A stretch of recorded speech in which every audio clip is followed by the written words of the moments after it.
This is going to be a 3-for-1 episode where we're going to go over the latest battery EV from Toyota, Suzuki, and Maruti. But don't worry, they're all the same electric vehicle.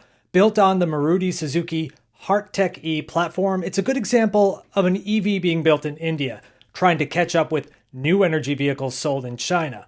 In this video, we'll look at the specs compared to other EVs in India, see how the Toyota variant compares to other EVs in Europe, and from that, I think we'll be able to tell if an EV like this has a chance in America. So you're telling me there's a chance? Yeah! Look, it's not impossible, but it's not likely either. Let's look at the Toyota Urban Cruiser and Suzuki VITARA. Both will be manufactured by Maruti Suzuki in Gujarat, India. Styling of the VITARA is more macho than the Toyota Urban Cruiser. It appears that they share body pieces all around the vehicle, except for the front. The Suzuki goes for a more aggressive look, a large, angry mouth at the front, kind of like you would expect from a combustion engine vehicle. Meanwhile, the Toyota is more modern, probably a little bit more aerodynamic. Both vehicles, you can see cameras and ultrasonic sensors in places where you would expect. I kind of like the name Urban Cruiser playing off the Toyota Land Cruiser name, but for a vehicle that's more at home soaking up potholes. Both vehicles feature lower body cladding to emphasize its rugged looks. Personally, I'm not a huge fan of it. Like the functional exterior, the interior has a rugged look to it with a thick instrument panel, although that functionality kind of goes out the window with the addition of piano black plastic. Let's see how well that holds up after 3 years. Modern digital displays are of a good size, and there are some functional knobs and buttons along with reasonable cargo space. Let's start in Europe. Well, this will go on sale as a B segment vehicle, a kind of a B plus size. I'll compare it to the Jeep Avenger and the Volkswagen ID4. The Jeep Avenger, which we don't get here in the US, is smaller, but has a similar rugged look to it. The ID4 is a larger C-segment SUV. The Jeep Avenger is only available in front-wheel drive as an electric. To get all-wheel drive, you need to get it as a gas hybrid. The ID4 offers a variety of powertrain options like the Toyota. It's available in multiple markets, so the specs I show here may be different elsewhere. The Toyota Suzuki is a little heavier because of its B plus size, but also because it uses lithium iron phosphate batteries that are less expensive, but heavier. They're buying them from BYD. If you want to see more videos about BYD, make sure you're subscribed. They're kind of my favorite company to report on. Range, charging speed, and price were not revealed, but I would expect that in about a month at the Brussels Motor Show. Going back to the comparison, a range in the low to mid 200 miles should be expected on the WLTP test.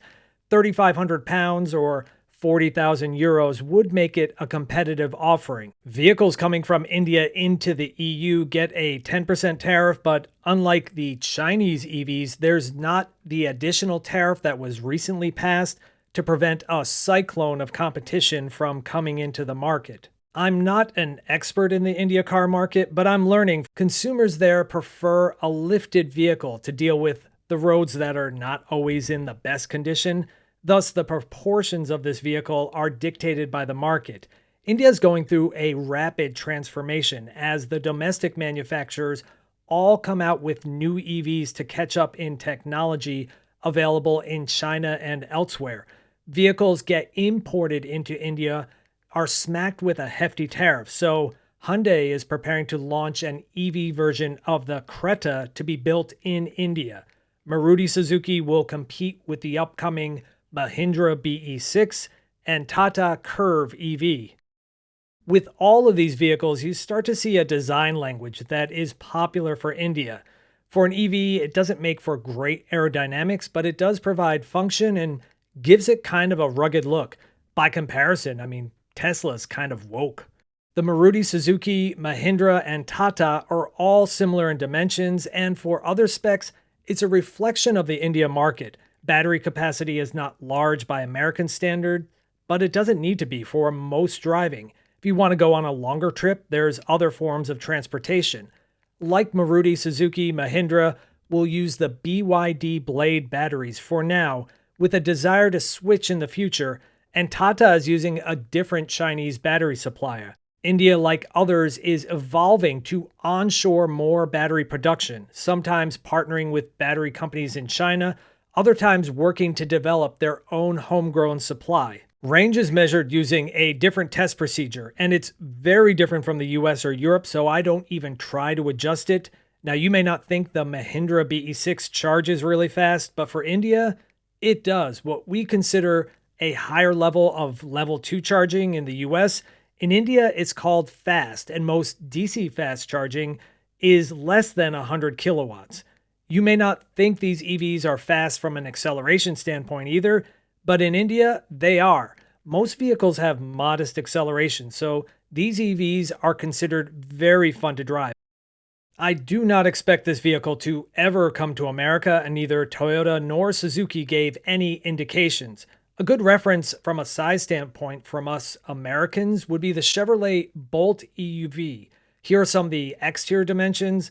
The height, it kind of surprised me. It's only a little taller, but the high profile just makes it look that much bigger.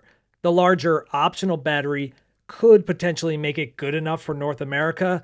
The range would be sufficient for some people, and it looks tougher than it probably is.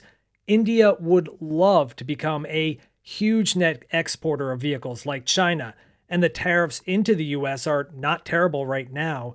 The Ford EcoSport was built in India and exported to the US, but I wouldn't expect them to sell enough to make it worth their while. This EV just wasn't designed for the North American market, and hopefully, Your tiny Jesus, your golden fleece diapers. we get a great next-gen Chevy Bolt and let's say a Kia EV3 in our market too.